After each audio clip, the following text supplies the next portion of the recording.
Raise your hand if you did have anything you wanted to ask.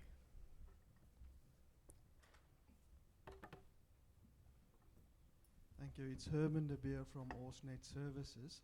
I've got a question for Anthony. Has TransGrid been able to defer or avoid asset replacement by using a non-network solution? Are we live? Yes, we're live. So you're asking the tough question. Are we seeing the savings in a real sense? Not yet, but we will. We will. I know I do a good puff piece, but the proof's in the pudding, and it's a fair question.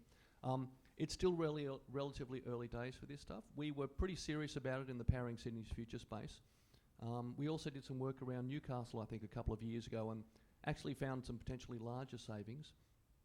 I wear two hats. I wear the non-network solutions advocacy piece internally, but I'm also looking after the quality control for investment decisions moving forwards. Now, I've only been in the role a few months, but I can let you know that we're very serious about making sure about the quality of that decision making.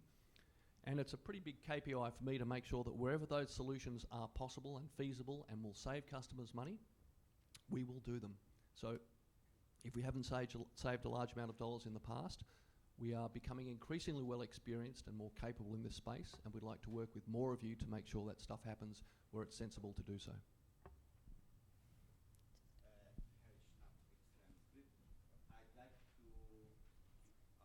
Hi. I'd like to answer the question that you posed before.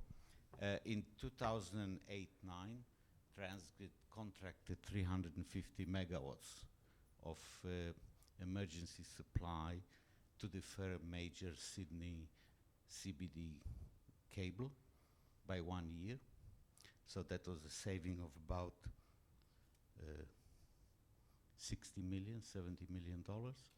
And 3 years ago, TransGrid contracted 40 megawatts of demand management in the city, working with ENERNOC, Energy Response, again to defer projects in the west part of the Sydney. So there were savings, significant savings, in terms of tens of millions of dollars. Harry, I was doing the underselling piece, but you're right, thank you. Thank you, Harry.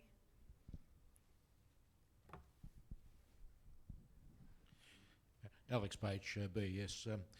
Given the message we heard in terms of wind power coming on and being connected in various parts of the state, Armidale, Broken Hill, Canberra, and given that the base power capability is in the coalfields, what impact will that have in terms of the infrastructure costs, in terms of deep connection charges associated with these connections?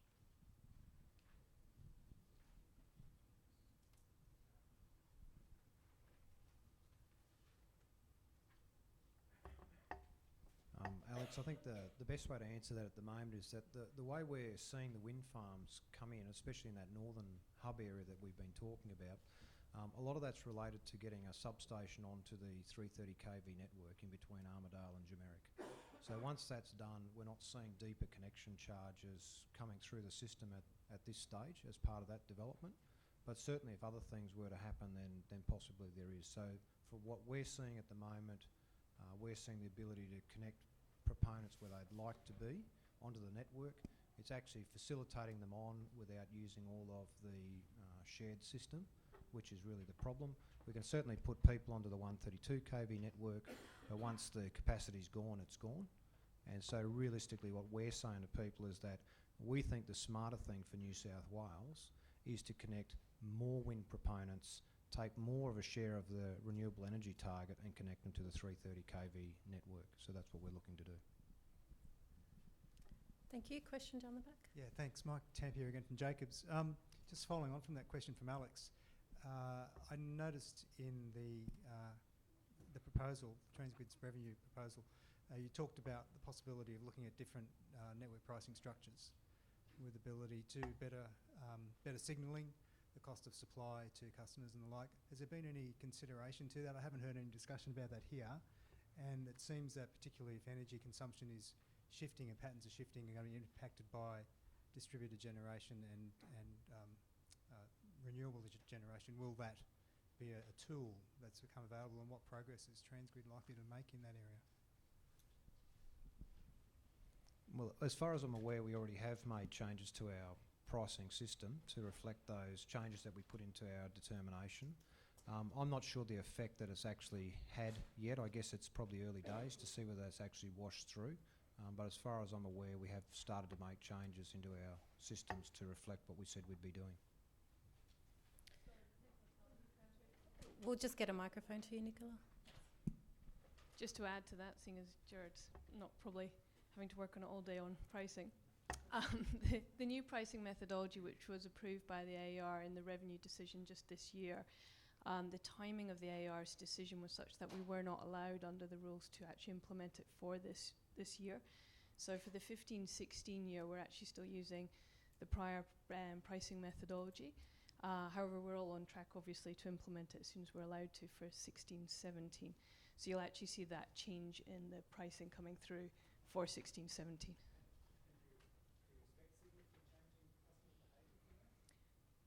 There's definitely movements in pricing, and we'll have to wait and see how customers actually respond. That's also partly about how the distributors behave in terms of how those price signals actually get passed through. And that's a real issue, and we'll have to wait and see how that actually happens.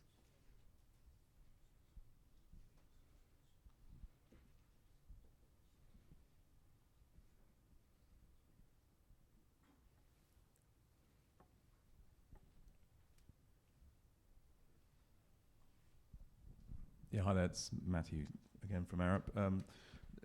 Peter, I think you made the point at the beginning around the AER's revenue the determination in terms of the reduction in capital spend. You said, I think you made the comment that you didn't see that as sustainable in the long term. I just wondered if you could sort of provide us with a bit more insight into how you see the longer term sort of investment in the network progressing, given the current determination and where you think the AER's heading. By the way, just given Gerard a nice title, a salary bump with that conversation. Yeah, look, pleasure to answer that question. Look, we've had a look at the cuts, and I mean the issue that we see is that it has cut back on a significant number of programs that we think are important and essential to the safety and reliability of the network. We're having to now look at a lot of the way we're doing things. One of the issues that we're seeing is that potentially the way that it's been cut back by the AER, you wind up in a situation of potentially spending less money potentially now, but you will spend more money over the longer term. Whereas the program that we had provided originally looked at a best cost solution for each of the programs over a longer term period, and that's what Andrew mentioned during his presentation as well, which is this period to period view, which we're not really seeing out of the AER as they're going through. And so we're saying, look, you can do that. You can spend less money now. You'll spend more money later to cover off other risks that weren't picked up earlier. And in aggregate, you'll probably spend more money. So the question is, how do you want to balance that up? And what's the right direction for all the transmission networks around Australia when we look at the way that we're getting the revenue determinations coming out? So that's what we're looking at.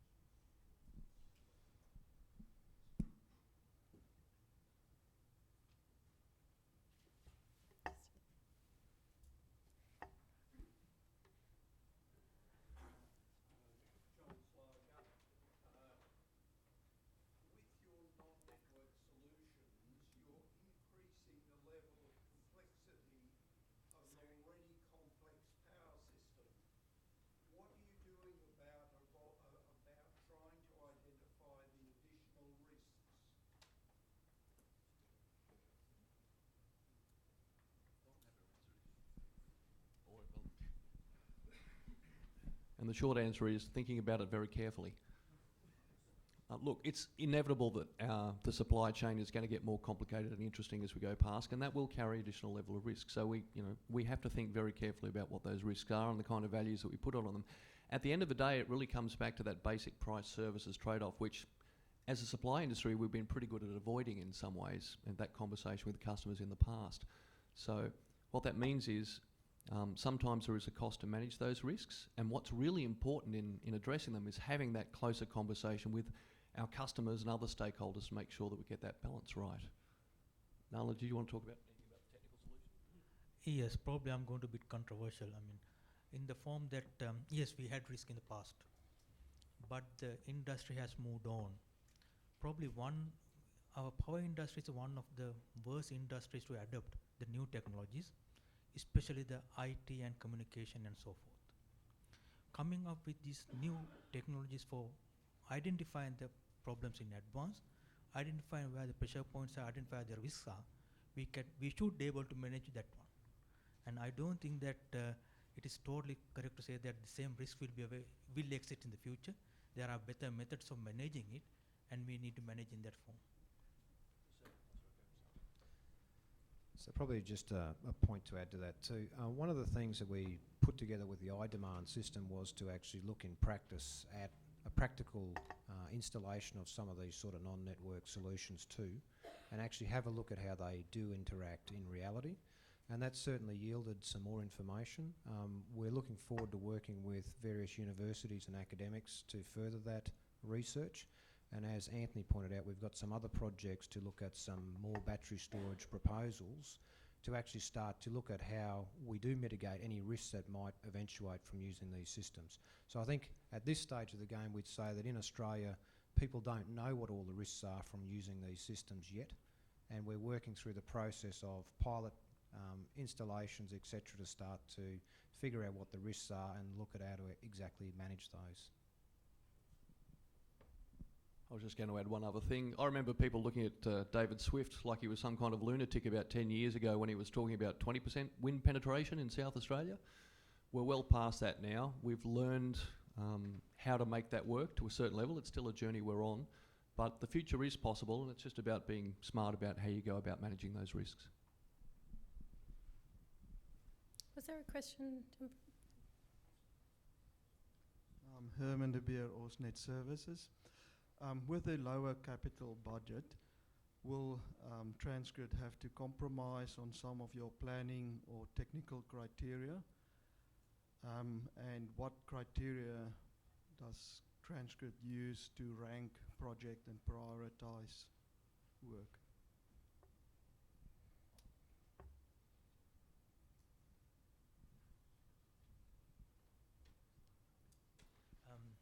Thanks, Herman. I don't think that we have compromised any of our planning criteria. Our planning criteria is the same. What we were doing is that though we are looking at through the magnifying glass and trying to optimize as much as possible. That's where we have been giving you the examples in today. And we were able to do that one because of several reasons. One is the demand is not growing up at the same rate as we were expecting. Another one is that we were also finding better smart technologies for addressing those things, especially in terms of operating technologies and so forth. So far, we haven't changed any of our risk profile in the investments or in augmentation or even for the replacement, and not the standards.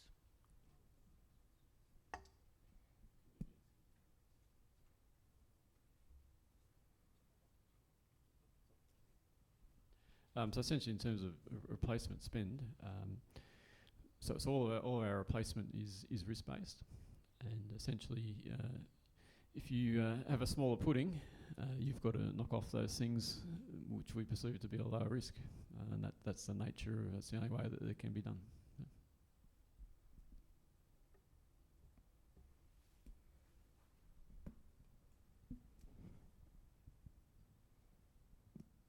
Robert Smith from New South Wales Government. My understanding is that the network stability is essentially a transmission determined problem. The thrust of today seems to have been all about connecting customers and extending life. Does this mean that we are still covering that fundamental question of about transmission networks?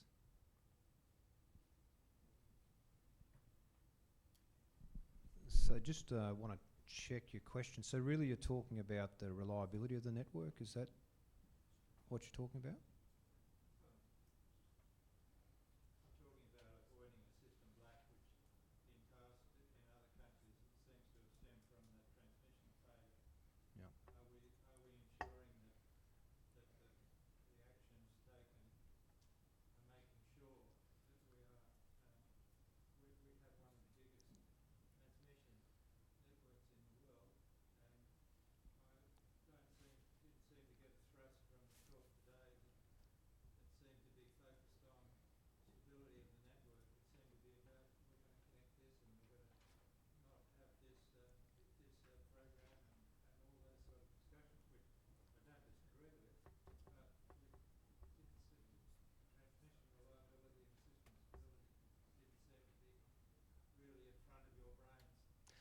So can I say this, that that's not a correct statement, because it's always at the front of our minds when we're dealing with the planning of the network. I think the fair thing to say is that the load growth is not there. So that if in the past years you've already solved a lot of the stability problems and a lot of the other issues that were plaguing the system during the growth period, then you're not likely to see that change again. What we've flagged today is that the changing generation mix is likely to happen. It's likely to be more wind generation. There's potential for some of the coal-fired stations, etc., to change, but that won't happen for some time yet. And so what we're saying is there is time to make sure we have the stability things and that are in place that are required, and ensure that we're in time for that. So what we're seeing at the moment is more a period of, it's quite flat growth. We're not seeing a lot of these issues that we have seen in the past. A lot of what we're dealing with at the moment is the age of the assets and the fact that they're coming to a stage where we've got to do something with them, to replace them, renew them, do something else. Yes, that requires us to do planning, and as Andrew pointed out, it's really trying to have a combined system that looks at what we're doing in the renewal and refurbishment space, what we need to do the augmentation space, whether we still require assets of that size that we've had in the past, because it's got to be commensurate with the load, and what we're doing. So I don't think we're seeing some of the same issues that there were in the past, but I would think it's wrong to say that we don't think about those things and know about them. No, we haven't spoken about them this afternoon as much, that's for sure. To add to what Gerard said, I think I should put your mind to rest on this one by giving you two examples. I talked about one example, connecting the renewable hub into the